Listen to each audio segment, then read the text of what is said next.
Yeah, it was painful. It was just painful. I'm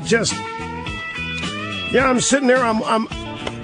Catherine and I are watching this thing last night. We're frankly appalled and surprised at how bad it was. There was no life in that speech. There was no energy. I know why. He just couldn't fake it. He didn't believe half the stuff he said. All that soaring America great stuff. It sounded like it. He didn't believe it. So you'd say the teleprompter said it. He just couldn't bring him. And everybody in the room knew it. And none of the Democrats believed it. Hi, folks. I mean, there were more plants in that audience than a campaign stop. I mean, how about practically look at the media coordination that took. After every other line, clucked to somebody in the audience, some average citizen who's, overcome the obstacles of dealing with Republicans every day, and the name and ID and so forth, and go back to Obama up there. Glad Boehner didn't cry. Biden looked... Maybe the best thing about it is you didn't have to look at Pelosi all night. Anyway, folks, great to have you here. It's the EIB Network, Rush Limbaugh, the Limbaugh Institute for Advanced Conservative Studies. Our telephone number, 800-282-2882. The email address, lrushbo@eibnet.com. It really was flat. It was surprisingly so. We're sitting there watching this and occasionally stealing glances at one another. And this is, how are they going to deal with this? I mean, the media's built this up. They've built this guy up. This is going to be the second coming of Obama himself. And, man, it wasn't there. I don't even remember the stupid joke about the salmon. I don't remember. In fact, you know what I've done? We went out. I had an idea for the cookster. I said, just give me 3 or 4 sound bites from any Obama speech in the last 2 years. I don't care. Pick one. Save yourself some time, just whatever the least amount of time you can spend on it. Now play these bites, and I'll say, when did he say this? Last night? 2 years ago? Doesn't matter. It's all the same. How in the world do you stand there last night and talk about all the problems we've got with infrastructure and shovel-ready jobs and forget to point out that you spent $1 trillion to eliminate the problem 2 years ago?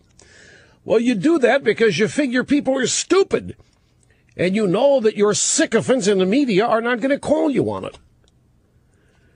It was breathtaking, and the slobber crowd. I mean, half of them couldn't even fake that last night. They couldn't even say, yeah, well, he's a great... I mean, it's got so bad that that guy got John Meacham, former Newsweek guy now working at PBS, saying a lack of applause. Here, listen to it. It's audio soundbite number 18. There was no applause. By the way, ladies and gentlemen, I'm prepared to retract just a tiny bit my criticism of these people sitting together. One thing I didn't count, I thought the House and Senate were going to sit next to each other, but they didn't. So it was Senate prom night, House prom night, but they were still on their sides of the House chamber. But even when there was a standing O, it was clearly obvious that there weren't many standing up.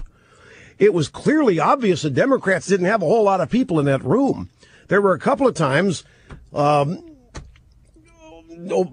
tried to get some applause started. It didn't happen. He hey!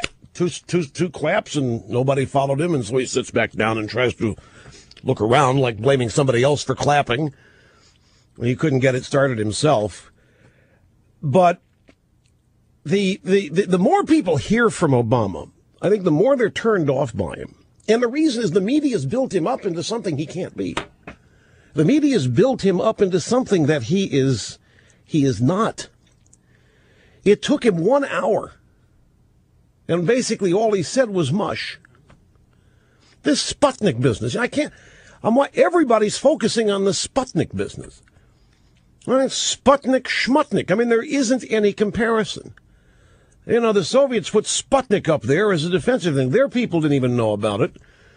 The point about Sputnik is that we used to be a leader and an innovator in the private sector. And here's Obama trying to use Sputnik as an example of how we need to get our government back on track when he's been in charge of it for 2 years. It was almost like last night he hasn't yet begun to serve in office. And he's recounting all these problems that he's going to fix and all these solutions he's got as though he hasn't been there for 2 years. But I'm listening to all this Sputnik business, and I'm thinking, wait a minute, pal, aren't you the guy that wanted to shut down NASA? And then aren't you the guy that wanted to turn NASA into a Muslim outreach arm of the federal government? And then aren't you the guy that wanted to turn NASA into some global warming research apparatus? And he sits there and starts talking about Sputnik, and talking about how we've lost track and lost ground, and he's the architect of it. Every area we have lost ground. Look at how many times education. That should have been the drinking game. All my life I've been hearing we haven't been spending enough on education, and we need to invest more in education. It was remarkably bad and especially, folks, considering what this was. This was the opening salvo of his 2012 reelection bid. This wasn't a State of the Union speech, the campaign speech. And it was flat as it could be. And even with the Republicans helping to create a supportive atmosphere in the chamber, even that couldn't save him. And by that I mean, the ribbons and then sitting together side by side. I mean, that was designed to do this unity stuff. But even when there was a standing O by the Democrats, it didn't show. There was no enthusiasm in the room. There was no life in the room. And even when there were standing O's, there were just 2 or 3 that really had any energy whatsoever. Now, the lesson here for the Republicans is stop reacting to the liberals and their media. Start leading, showing the way. Stop the same old lament that we have here on this program, and that is they set the premise and we're always reacting to it. This sitting together stuff, talking about that endlessly it was stupid. Here, let's go to the audio sound bites. It says, here's John Meekum. I mean, it's so bad that Meekum has to say the fact that there was no applause was a good sign for Obama, because that's how seriously people are taking all of this. Its lack of applause was a good thing. I think people are not interested in that level of showmanship at this point. They want results. They want jobs. They want to know their kids are getting a good education. And that the president has received the message that he has to be as engaged as possible with their concerns and not some sort of larger vision that seems less important to them. When he said, let's fix what needs fixing and let's move forward, I think that's the headline tonight. Meekum sounds as dead as that audience felt last night. Meekum, as the whole mood in that room last night. Yeah, it's like he was covering this. You know what last night was? Last night had the tone that the Giffords Memorial should have had. You realize the Giffords Memorial had much more energy in it than this thing last night. Last night's the State of the Union, and I kept listening. Well, where's the State of the Union? What do you... The Giffords Memorial had 3 times the energy this thing had last night. This thing was like a memorial service. For us. For the country. This guy trying to invoke Reagan and sound soaring and all that. And the reason, as I say, he just doesn't have the ability to fake it. He's such a committed leftist that trying to fake all this new moving to the center stuff and all this pro-America rah-rah, he just doesn't believe it. You could just tell. It's not in his heart. It's not in his heart. It's just not there. I know a little bit about this, folks. I am a highly trained broadcast and performance specialist. And I know that as a performance last night, he didn't pull it off. Now, it's gotten so bad that we've got ridiculous polls already to show that at CBS, 92% of the American people approved of the speech. This is Katie Couric and the CBS business correspondent Anthony Mason about the CBS poll of voters after the State of the Union. CBS News and Knowledge Networks assembled a scientific sample of Americans to watch the speech, then respond to our poll questions online. Anthony Mason has the results. Anthony, what are people saying tonight? Katie, the response of the more than 500 viewers we polled immediately after the speech was overwhelmingly positive tonight. 92% of those viewers said they approve of the proposals the president made in his speech tonight. All right, and over here, what we have here, this is the Politico.